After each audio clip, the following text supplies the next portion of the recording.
Okay, Selfians, welcome to the show. I have my dear friend here, and before I introduce him, let me explain to him, because he doesn't know this, why I call you all Selfians. So, I call you all Selfians, as you know, because I end every broadcast with I want for myself what I want for everyone. I want for everyone what I want for myself, which is a quote from my previous favorite book, The Science of Getting Rich by Wallace D. Wattles, written in 1911. That quote is from the late, great Toledo Jones. I since have a new favorite book, but you all, and I appreciate you all so much, are my Selfians. So, Selfians, welcome to today's show, and I have the privilege and the honor of introducing my friend. Before I give you his name, as you can already see, let me tell you about him, because this is probably, other than a couple questions I'm going to ask, the last you'll hear of me, because this is about him anyway. All right? So I've had the pleasure of knowing Luke for, it's been a couple years now, and besides being humble, incredibly successful, the foremost authority on NIL, which you'll hear shortly, he's just an incredible human being. And every time I'm with him, he's that kind of person that you read about in books that you want to surround yourself with. He's positive. He's uplifting. He is a room changer. He is an atmosphere changer. I know this from firsthand experience, because when he walks into the room, especially if we need to get an appointment, I'm making sure I grab him before someone else does, okay? Because his calendar is that full. He is a husband, a father, family man, a brother. He's just a great all-around guy. I'm going to stop talking. I'm just so thankful that he made time to be on this show and to impart to you all. So without further ado, I want to introduce you Selfians to my friend, Luke Fedlam. Say hello, Luke. Hey, Ken, thank you so much, my man. To the Selfians out there, thanks for allowing me to just have a part of your time where I can just share some thoughts. I will say this though, Ken. Anytime you want to come with me and do that introduction, man, you are more than welcome. I'll take it. I appreciate that, man. That was fire. Thank you. Thank you, man. I really appreciate that. And I used to always say, Luke, I don't know if I told you this in our history, that when it comes to my current profession, right, if ever I came across an attorney, that's where I stopped my negotiating. But I think my association with you might teach me a thing or two. So maybe I might give that next attorney I come across, a few seconds more. There you go. There you go. I like it. I'll be happy to get on the road with you, brother. You say when and where, and it would be my pleasure and honor to My man. introduce you. Okay. So, My Luke, man. tell everybody who I already haven't told about you personally. Who is Luke Fedlam? I'm a protector of possibilities. Ooh, That's it, man. ooh. I gotta That's write it. that down. Yeah. I mean, that's it. I mean, really, at the end of the day, a lot of times when people say who's somebody, who are you? Yeah. For me, that's who I am. Now, what I do is different, and the way in which I kind of effectuate that brand may be different. I'm sure we'll get into that, but at my core, who I am is I'm someone who is protecting the possibilities of others every single day. Wow. Would you say that's that ties into your purpose, Luke? Absolutely. Absolutely. I think, I just was with, I got to say this. I was Please. with some guys over the weekend. We did a trip out to State College, went to Ohio State, Penn State game on Saturday. And then I'm a diehard Eagles fan. So then we went from State College to Philly, went to the Eagles Steelers game yesterday. And so we had a lot of car time together, just talking about things. And this whole idea of purpose came up. And I'll say, that is part of my purpose, which is protecting the possibilities of others. And I feel like I am just fortunate enough to have the skills, the ability to have been able to develop the knowledge to be able to do that work in meaningful ways every single day. And I share that I'm a protector of possibilities, because like you said in my intro, like I'm also a husband, I'm a father. And so that purpose of being a protector of possibilities plays out in my personal life. Now, that was a lot of P's. There was a lot of alliteration that we just had there for a second, but I made my way through. But it's true. I look at my kids and I want them to have all the opportunities in the world that I didn't have, some that I did, but to be able to have the opportunities to make their own decisions. my wife. I want to protect all the possibilities that she has to do the things and be the person that she wants to be. So it's not even just a work thing for me. When you talk purpose, purpose transcends work. Purpose is so much more than that. And I'm fortunate enough to at least have some insight into my purpose here on life. When did you come upon that term, Luke? When did that happen?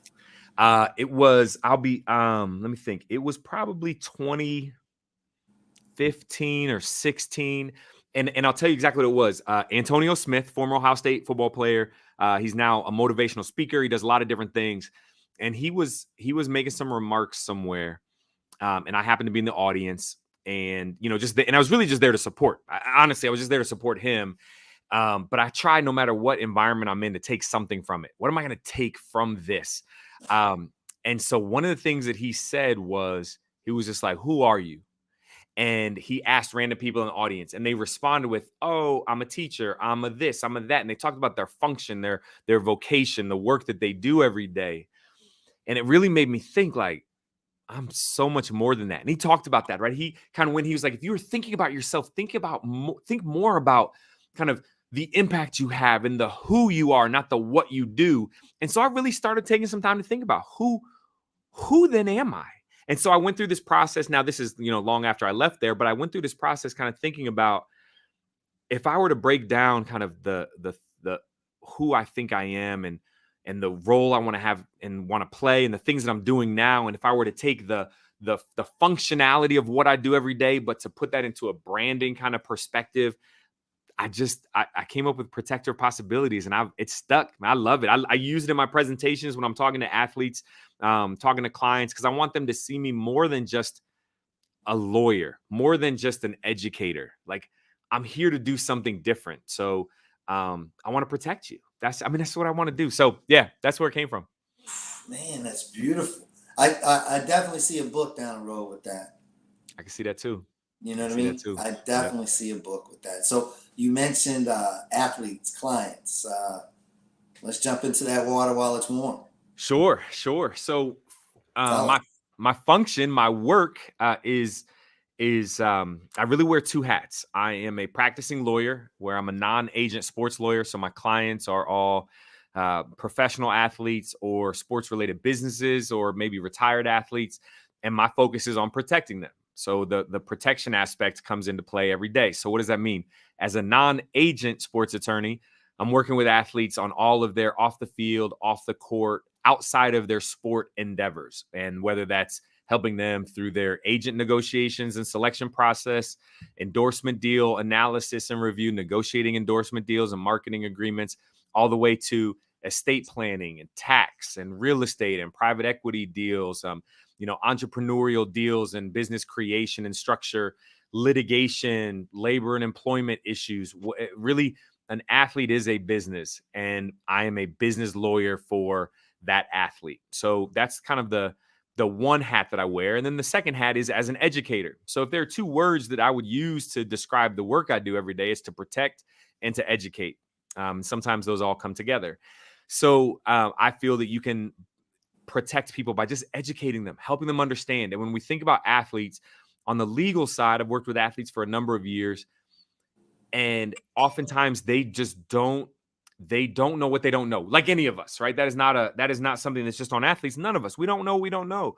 And so when you're a world-class athlete, and you have most likely been hyper-focused on your sport for a very long time, and the people around you have been hyper-focused on it, to the detriment potentially of other life skills that that maybe you haven't developed, because you've been spending your time in the gym or on the field or doing those things that can get you to that less than 1% of people who can be professional athletes.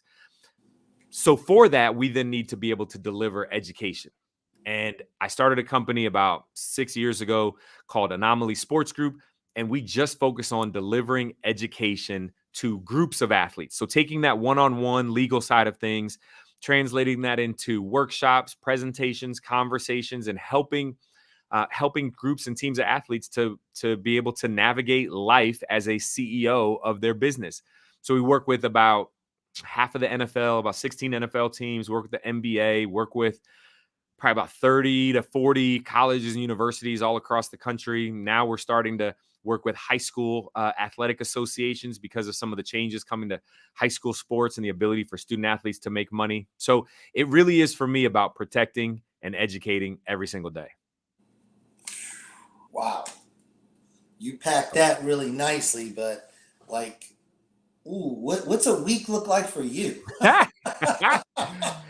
Whew, man, I tell you, it is it's all over the place. So let's just take last week. So Please. last week, again, I work a lot. So I really try to focus on making sure that I have time with the family. Like when I'm home, that I'm home and I get time, time with them, two small kids. So on Sunday, took the kids to see Hamilton. And they loved it. We're all huge fans. My wife and I have seen it, but had seen it before. The kids had seen it on Disney. And so we went, surprised them. They loved it. So we did that, wrapped that up around 4:30 or so on that Sunday afternoon. And I went to the airport, flew out to Seattle, got to Seattle probably about 11:30 local time, which felt like 2:30 in the morning, straight to the hotel. Slept for a little bit, didn't want to get on West Coast time, so set my alarm, still got up early, got work done, worked with the Seattle Seahawks, worked with their rookies and did a whole workshop on helping them to be that athlete CEO and help them manage the advisors around them and understand how to do that. Did a call with you that afternoon, did a bunch of other calls with different folks, and then flew back on a red eye, got back on Tuesday morning, was in the office, just talking with clients, doing work for clients on Tuesday. Wednesday morning, flew down to Charlotte, was down in Charlotte speaking at the Sports Marketing Association annual conference, talking about name, image, and likeness and some of these massive changes that are coming to college sports and the role that sports marketing, mostly from institutions, whether it's faculty or marketing staff, how they can be involved in understanding what's going on. Flew back Thursday late in the afternoon, and then did some work, and then Friday headed out to Pennsylvania to get ready for that Ohio State Penn State game. Both schools are schools that we work with to deliver education. So I wanted to be out there to support, and so my every single week is different. Every single day is different, but for me, I love that. I am not, and I knew this early in my career, I'm not the person that can go into an office and sit in the office from 9 to 5, clock out, go home and be done. Like that's not me. I'm constantly have a very entrepreneurial mindset as you do as well, Ken. And it's like, I want to be able to constantly think about ways to evolve and change and grow and make a bigger impact. So that means every single week is different. There are a lot of different kind of pots that I'm stirring continuously, from clients to other organizations to community involvement and beyond. And so, it's kind of like juggling. I'm just trying to keep all the balls in the air, keep them moving. That's it. Keep them moving. Right. I heard a salesman at Apple say spinning plates. Yes. It's spinning plates. You know what I mean? Absolutely. And I was just talking to a gentleman earlier today. We make 35,000 decisions. When I say we, that's the whole planet, right? Yep. 35,000 decisions in a day, from as little as I'm just shifting in my chair. That's a decision, right? 35,000. How many messages do we see thanks to social media? How does everyone on the planet not run slow with everything they have to do in life and not juggle balls? That's right. I'm looking for it. It's a lot. I tell you what, I love that statistic. I use that quite a bit in decision making, especially for athletes and really for anyone, because we make so many decisions in a day. And for athletes, and I've been doing a lot in this esports space and talking to gamers and things, and it's the same situation: is that a gamer, a football player, a swimmer, so many decisions are being made in their sport, and we teach them to make these decisions in their sport, but yet we don't oftentimes teach athletes and others how to slow that process down and make an educated and informed decision. But I always kick it off with, how many decisions does the average adult make in a day? So it's good stuff, man. I love it. That's good. No, thank you, man. That's great minds, man. Great minds. That's right. That's right. Your mind's greater than mine. You're doing some stuff, man. It just, like, everybody wants to hear about your life and what you do, because like sports is a microcosm of life, right? And we follow these less than 1% of great athletes, professional athletes, and we marvel at what they do. I've heard some say it gives us hope. It takes us out of the monotony of our lives or whatever. So to watch these great athletes perform at such a high level is almost kind of mystical and magical in a sense, right? And sport has been around since what, the beginning of time almost? Yeah. Yeah, absolutely. I mean, but think about this though. When you look at an elite athlete, they are the top in their game, and people can watch them because of that.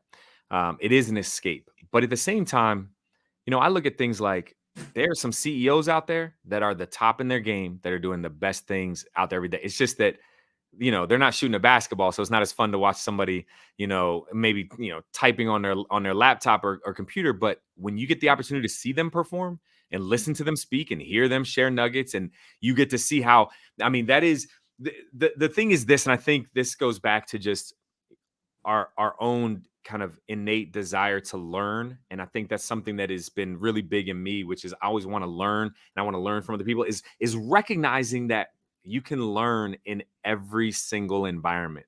When I leave here and get off of this, I'm going to grab my bag and shoot up to my daughter's school for parent teacher conference. She's in second grade. She's killing it. But even going through that, I learned. We just went through it with my son and his parent teacher conferences. Great. But listening to the teachers talk about like these things that they're doing well and their ability to communicate with their peers and with teachers and things, like I always take something from that. Like I could improve on that.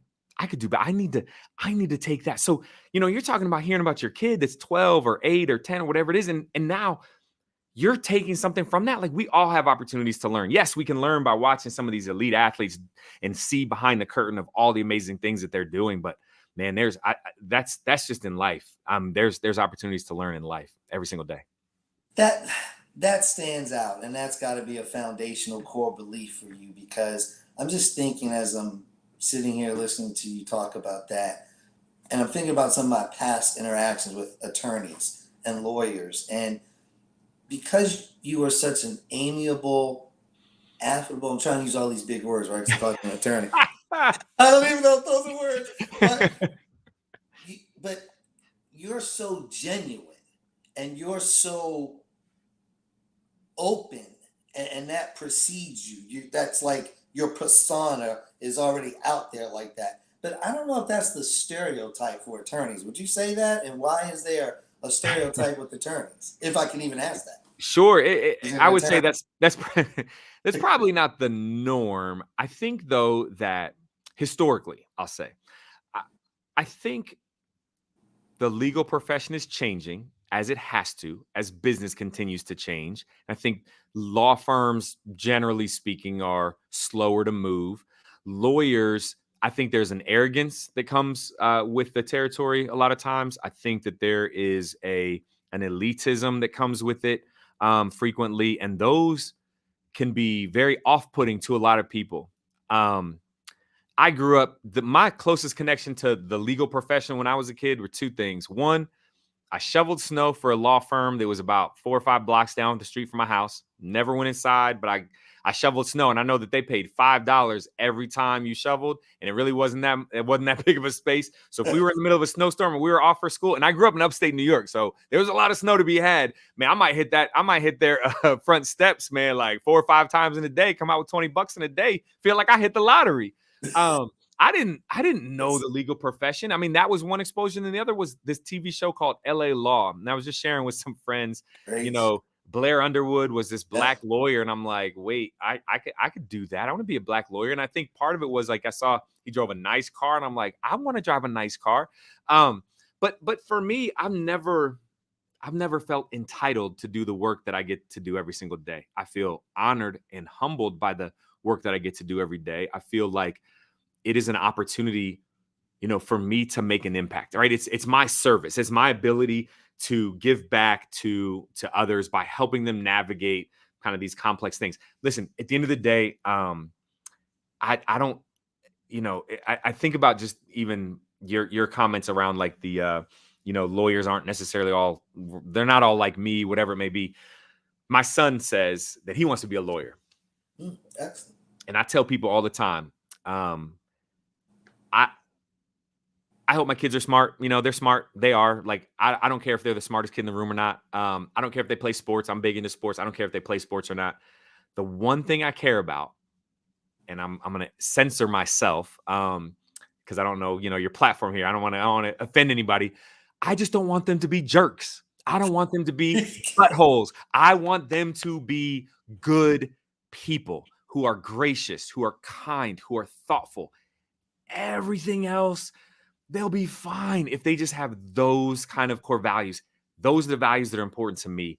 And so, yeah, like I see it all the time where a lawyer or a doctor or a finance person wants to make somebody feel less than or not as good as by, using their big words and, their arrogance and all that. That's not going to be me. Well, and you already know because you're studied and you read that communication is 90% body language. Oh, absolutely. And the rest is tone, grammar, and inference, right? Yeah. So absolutely right. And you've got that mastered too. So, all right, that's beautiful, man. I was curious about the kids and but I think we've talked about that too in the past, and I can see you being that kind of parent, that kind of dad. Like, you don't have to go down this road because, I mean, just like police officers, by the nature of what they do, are exposed to things that most of us in society don't see. Right. You're exposed to what most of us don't see in America either. Right. Aren't you? Can you speak on that? Sure. I mean, not going to see details and stories unless you want to. Well, I mean, so it is not lost on me, I think is probably a good place to start. It's not lost on me the truly awesome opportunity I have to go into places that a lot of people don't get to see. Sports are our escape. They're our fun, our joy. They're how we spend certain days of the week. Oftentimes are just, we know in the fall on Saturdays is college football, and we know Sundays is professional football, but now it's also Mondays, Thursdays, sometimes Saturdays, but nevertheless, but it's so big for all of us, and I'm so grateful that I get to go and be behind the scenes and see see into the facilities and kind of behind the scenes work with players and talk to pro athletes and get paid for it. Is pretty cool. But what's interesting though is I'll say a lot of people will say, I love what you do. I want to do what you do because I am passionate about sports. And listen, I love sports. I'm a diehard sports fan. I'm a diehard Knicks fan and a diehard Eagles fan. The Knicks have given me some headaches and some struggles over the past 20 years. The Eagles, though, brought me a Super Bowl championship in 2017, and they're undefeated, at least as we're recording this today. Looking good. That's right, looking good. But I'm not passionate. My passion isn't about sports. My passion is the opportunity to make a positive impact on young people who happen to have a skill of playing sports. My passion is helping to develop in them this opportunity to have a positive impact on themselves, their families, their communities. That's where my passion lies. So it is cool to be able to go into a facility and it is cool to meet with a GM or, I've been in different places where I've met with like team ownership or that just happen to be, in the facilities one day, or to be able to go into some of the, most well-known college football programs in the country and kind of see behind the curtain and work with their players. Except like that is phenomenal. But I'm also there to do a job. And my job is to help set them up for success so that when they leave college or when they leave the pros or whenever they're done playing sports, they're in a better position because they understand the responsibilities that come with all the opportunities that they have because of sports. That's what excites me. So yeah, I do get to see kind of things that a lot of people don't see. But at the same time, I'm there to do a job, kind of like a surgeon. I've never really seen inside the human body, right? To like, I don't know, remove an organ or like stitch up something that's injured. I don't really want to see inside, but they do every single day. But they do that because they're there with a job to do. And the job is to focus on what's going on. Now, that doesn't mean that it's not awe-inspiring to see a heart beating like for real, for real. Just like it's awe inspiring to see some of the top athletes in the world and see them kind of not when they're on the field or on the court, but behind the scenes and relaxing and have those conversations. But at the end of the day, though, got a job to do. Hmm. Talk a little bit more about, because I heard a mutual acquaintance of ours shared this, and I did not realize it. I mean, I know that's what you do, but I was at Obie Stillwell's breakfast Yeah. a couple weeks ago, and he had a panel there, and it was mind blowing, and all the Buckeyes that were in the room was, and I'm like you, I'm from out of state, you know what I mean? I'm not a native Ohioan, but I am a Buckeye fan, and you almost can't help to not get caught up in that tradition of excellence and the history and just the love and pride and tradition and everything else that goes into making this thing what it is, in Ohio. But my point in question is, you would think, well, no, you wouldn't think, because all of an athlete's focus has been perfecting their craft, perfecting their Sure. sport. Sure. Where is the time to think about and focus on the transition to once the contract ends, once, God forbid, an injury happens, once you're forced to make a different decision, right? That's not a commonplace thing, is it? No, it's not. It's not common. And it's not common partially because there is a mindset of invincibility. There's a mindset that says, not like I am the best at what I do. There's an ego that comes with it in a good way, because that's what allows them to perform at the highest level day in and day out, to train to perform at the highest level day in and day out. And so from that perspective, like, that there's not thought of like, oh, okay, well, let me just naturally plan for all of these other things outside of my sport. But my job is to come in and be just a moment in time where the teams at the pro, and we're talking at the pro level and even at the college level too, where the teams say this is important enough that we want people to come in to help share with you athletes how to help prepare yourself for what's next. We never know how long it's going to last. I mean, NFL has often been referred to as not for long, Not for right? So long. we know it's not. I mean, and if you look at the average, and I just said this to players just the other day, like, if you look at the average like career span is less than 4 years. So if you're 22 years old and you have an average NFL career, you're done at 26 or 27. That is incredibly young. So I don't know the average age of your Selfie viewers, but 26, mid 20s is young. There's a whole lifetime ahead. So we've got to be able to have these conversations to help prepare athletes for what's next. And while they may not think of it, we have to make sure that we insert ourselves in those moments to help them think about what they can do to set themselves up. Same thing like with, any other kind of profession is you've got to go and meet that client or that customer, the consumer, where they are to help drive whatever it is that they need, to be able to be successful in life. You got me thinking now too. I had two great conversations with two of my 5 kids last week about just overall financial literacy, specifically credit, Yep. and getting your credit right. And, despite the youthful appearance, I'm 58. And thanks to our friend Jamal Titus, who, I didn't really connect the dots Yeah. with credit and financial literacy until 2 years ago when Jamal and I met. And now I've been reading, studying my whole life, been talking to people my whole life, but the dots connected 2 years ago. And as I explained to some of my kids last week, just imagine the word God created for us. Imagine what your life will look like. And I even painted it for my youngest son, who's 27. Imagine what your life will be like once you get this foundational process, understanding with credit, and you apply it now in your life, as opposed to me at 56, 58, you know what I mean? And you're 28. So like, you've got from now till then to live a life beyond your dreams, but you got to do the work now, and you got to learn it now, and you can learn it now. I'm giving you the information. I'm opening your door, exposing you to it. And to call him out publicly, but not to call him out publicly. Not there yet, but we're working on it. I'm still sowing that seed. I believe, you can't make people do anything because God gave us free will. And that free will is so powerful, it trumps God, right? Mm. Like he put it in us knowing we can say, I don't need you either right now. Yeah. Yeah. Powerful. So all that being said, you're talking to these high-level athletes, college and professionally. When do you know, how do you know, have you known that they've gotten anything that you've said? Yeah. Yeah.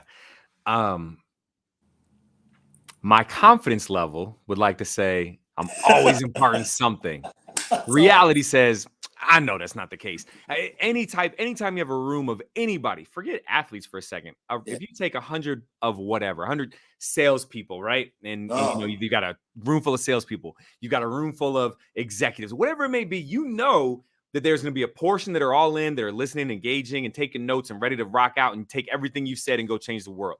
You've got another group in there that you're like, that they're thinking to themselves like, he's got to prove himself. We'll see. We'll see if I'm going to be a believer in what he's saying or not. And you've got another group that's like, I don't care if God himself came down on the stage. Like, I'm thinking about the 17 other things that I got to do, what I'm getting from the grocery store, where I'm going to eat dinner. Doesn't matter.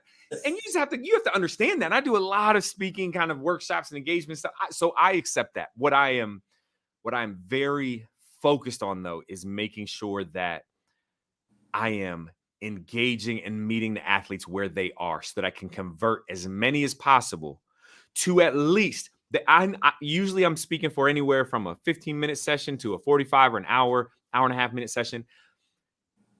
I just want them to at least take one thing. Just take one thing. And if it causes you to pause when someone tries to sell you on an investment deal, or if it causes you to pause when someone is trying to send you an agent agreement and you're thinking, maybe I should have somebody now look at this instead of myself. Like whatever that is, just to have that pause, that to me is the win. Now, there are more tangible kind of ways to show that I've made an impact. It's great when athletes come back and say, oh my God, like, I loved hearing you talk about this. And so good example, I was with the Baltimore Ravens a couple weeks ago. Yeah, I was actually supposed to be with them tomorrow. We do a lot of work with them, and I was supposed to be with them tomorrow, but since they won on Thursday, then the coaches changed the schedule around, so I'll go out later this month again. But was just there, I don't know, a few weeks ago, a month ago, and there's a picture that I had on kind of one of the early slides that said it was a photograph, and then over top of it had a little kind of coloration or whatever. And then it just said protector of possibilities. And it's me presenting to this room of athletes. It was just so happened that I was presenting to this a particular university. They're at football team. And so it was like all 100, plus football players in the room and me presenting. And two of the players that were on the Ravens were like, hey, I'm in that picture. And they went running up. They were like, I'm right here. So look, you cut your hair, blah, blah, whatever. Right. So to me, I'm like, okay, I'm excited. This is cool, right? Because now everybody else in the room is like, oh, well, this guy's been doing this and, whatever. Cool. So you get some credibility, some buy-in from that. But then I said this, and this was a risk. But I was like, all right, do you remember what I talked about? Or do you remember anything from what that whole conversation was? And they both remembered something. And to me, that was everything. To me, that to me is like, that's the win. So I'm not here to say if I'm talking for 50 minutes or even on this conversation today, we're going to talk for however long we talk for. Somebody listen to it, they may catch one thing. And if it's one thing, then I feel like I've been able to invest something in someone else's life that hopefully will lead to a positive change, a positive impact in their lives. I'll not only buy the first copy of your book, I'll at least spring for the next Papa Shot session we have. Anytime, baby. Anytime. Let's go. It's your calendar, brother. It's your calendar. My man. Tell me. Yes, sir. Man, you present. So the Ravens are a client? Yep. So we do education for their players. So typically rookies or second and third year players. And like I said, we're fortunate enough to work with about half of the NFL right now with different teams. And we talk about a lot of kind of player development, life skill development, decision making, understanding, financial decisions, networking. I mean, there's a lot of things that go into it, and I'm just honored that that we have the opportunity to work with a lot of good teams out there. I gotta ask this because Jamal's going to watch this, but his mentor, who's my mentor, Andrew Johnson, aka Lambo Drew, he's going to watch this. He's probably watching it now. His favorite team is the Saints. Do you do any work with the Saints? I do not. Oh, man. But you know what that means? That means, hey, opportunity for somebody to put me on. Let's go. Put me on now. Come on. So what does that look like? How can that work legally? Like for somebody like that knows somebody that could get you in. Who are you talking to? Who would you need to talk to? What does that look like? Yeah, typically we work with the DPEs or the Director of Player Engagement. And here's the other thing. I was having a great conversation with a DPE at one of the NFL clubs earlier, I guess early last week. And the conversation was just simply around the fact that not all teams value it. Not all teams value, putting a major emphasis on their athlete development. Because let's be honest, they don't have to, right? Nothing says that they have to do that. What they have to do is put a product out on the field to compete. Ideally, they want to win games.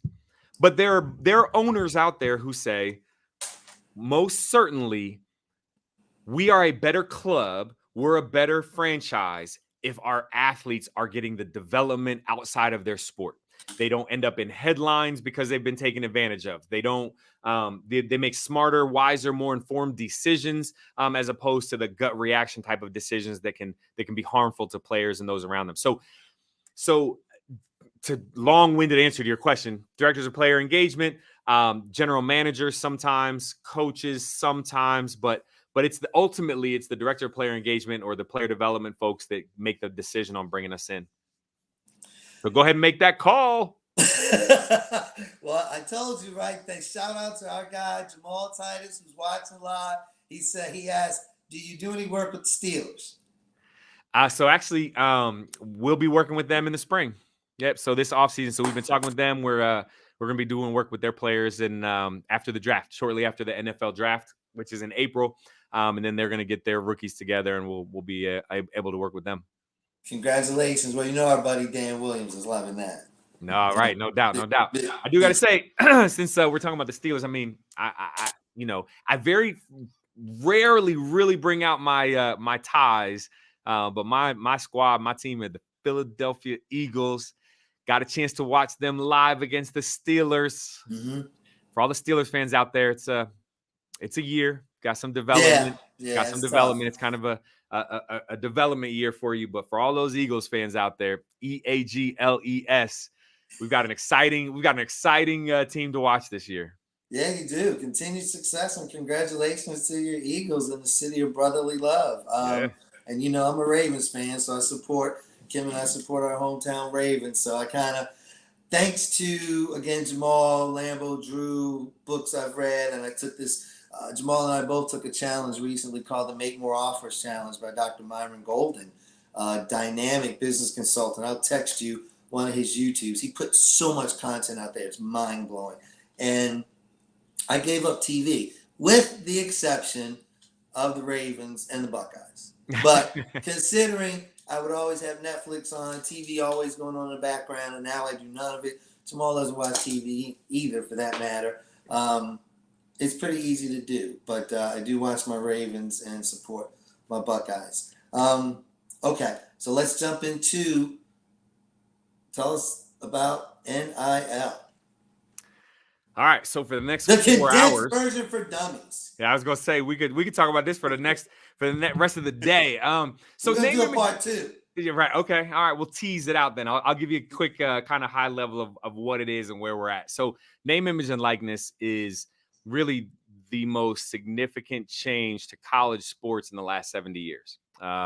It is the opportunity, kind of simply spoken, it is the opportunity for student athletes to earn compensation in ways they've never been able to earn before. More legally, it is the persona rights, the rights that each of us have to our own name, our own image, our own likeness. This idea of student athletes making money is through the licensing or the lending for a fee of their name, image, and likeness to a third party. So when we look at kind of name, image, and likeness at the college level, let's break it down based on levels. At the pro level, it's always happened, right? At the pro level, professional athletes can do endorsement deals and marketing deals, be a brand ambassador, and get paid for that. And that's kind of their outside of their sport revenue that they can drive. At the college level, hasn't been able to happen until July 1st of 2021. At that point, it is now authorized for all student athletes at the college level across divisions to be able to earn compensation from their name, image, and likeness. Now, at the high school level, if we take it down one more level, we've got about 18 state public high school athletic associations who have explicitly now allowed their student athletes within their state to earn compensation from their name, image, and likeness. More and more states are passing it, whether it's getting passed by the association changing their bylaws.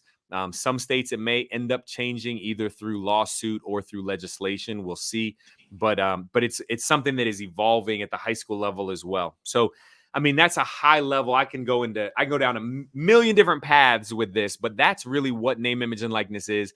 That's currently where we're at right now. But there are some student athletes at the college level that are making a lot of money. There are some athletes that are making millions of dollars. Some they're making six figures, and there are some that are just getting free, quote unquote, free merchandise by promoting, various brands. And for that, they're getting, equipment or merchandise sent to them for that. So it really is across the board. But one of the things I'll say real quick, more so from a diversity perspective, because a lot of people will ask, well, what about women student athletes? And is this just for football, and maybe men's basketball? But it really is, name, image, and likeness is an equal opportunity for student athletes, regardless of their gender, their race, their sexual orientation, to be able to earn compensation by partnering with a third party, around their name, image, and likeness. So we've seen there are some women gymnasts that are making six figures.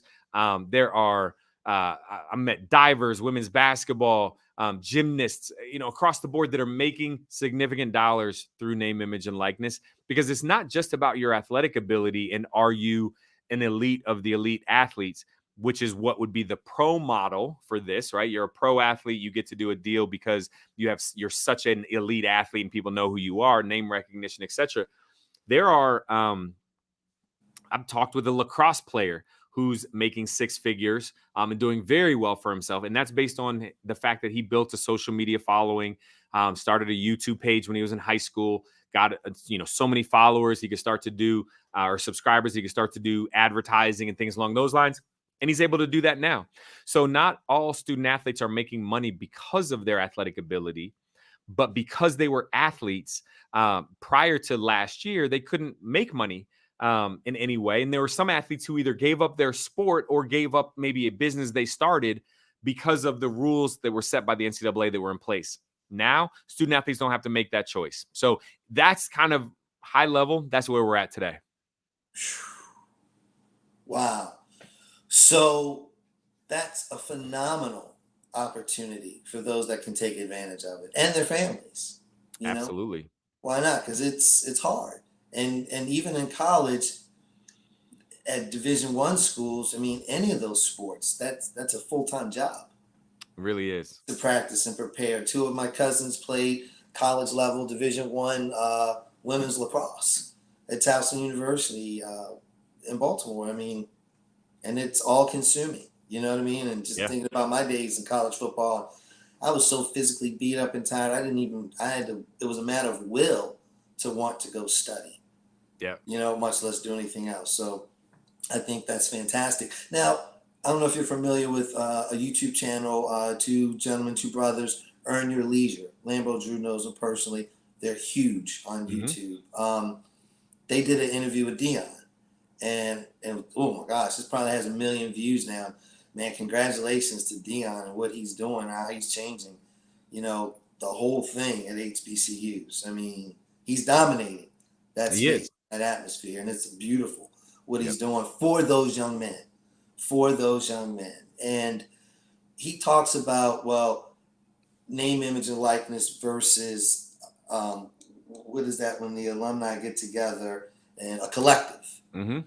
There is a difference, obviously, because Dion pointed out, right? What do you say to that? Do you know? So I'll say that he was right, but not completely accurate. And what I mean by that is sometimes it's easy to talk about this without being clear about what you're talking about. So NIL collectives that you mentioned, Ken, and that he brought up, collectives are really it's an entity that gets set up, made up of alumni, donors, boosters, fans of a particular institution for the sole purpose of finding, identifying, and creating name, image, and likeness opportunities for student athletes at that particular institution.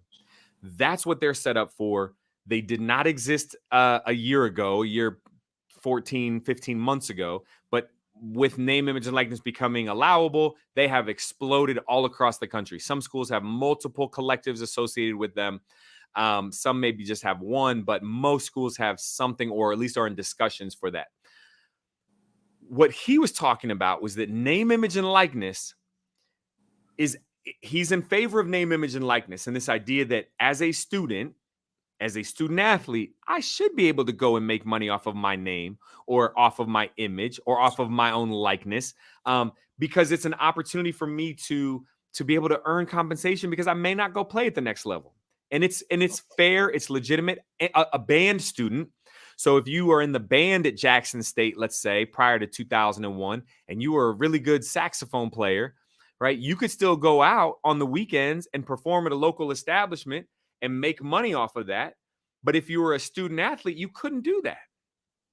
So this idea of name, image, and likeness, and Deion's behind that, makes perfect sense. Now, what doesn't make sense is the bastardization of name, image, and likeness through donors, collectives that are doing things solely to try to pay for play, right? That are really trying to put money in the hands of student athletes to try to change the competitive landscape of college sports, or to try to, now because of the transfer portal rule changes, student athletes can transfer schools without having to sit out. So now as a school, as a coaching staff, as an athletic administration, your focus is on not just recruiting the best talent, but then retaining the best talent. And Coach Ryan Day is on public record, football coach at Ohio State, is on public record for saying, I'm going to need $13 to $15 million at the end of the season to keep my roster intact. Now, that's where Deion says that's not what this is supposed to be all about. And he didn't call out Coach Day by name, but that concept of, we need this amount of money. So we need businesses, we need donors, our collectives, we need whomever to bring deals to our student athletes, because our student athletes are so good that they could go somewhere else and play. And we know that someone else is going to be offering them NIL deals to go to some other school. That whole side of the equation is what Deion is talking about, that he has issues with. And I think a big part of the reason he has issues with that is because Jackson State isn't the type of school that can go out to its community and then instantly raise millions of dollars to try to recruit and retain the talent that they want to have. So that's where things get challenging. I think Deion was very clear to insert himself into the discussion between Nick Saban and Jimbo Fisher. Nick Saban down at Alabama, Jimbo Fisher at Texas A&M, and Nick Saban called out Jimbo for basically buying his team and using NIL to do that. Jimbo obviously fought back and called out Nick Saban because one of the things, just like we called the NFL not for long, right, name, image, and likeness has been called now it's legal. And so there have been athletes that have been getting paid for years under the table. And now if you just put a social media deal around it, now it's legal. So it's not perfect, but at the same time, it's better than this alternative of student athletes not being able to put a couple dollars in their pocket for the use of their name, their image, and their likeness. Wow, man. Thank you for highlighting that so well. I hope everybody likes and shares and subscribes on this particular episode, because sure, get educated, learn, right? Yep, I mean, got a question here from Jamal. What do you think the effect of NIL will be on recruiting for HBCUs? Oh, this is a great question. Jamal, thank you for asking that, because I was on this panel down in Charlotte at the Sports Marketing Association, and a student asked that at the very end, and we ended up getting cut off where a couple other people on the panel answered.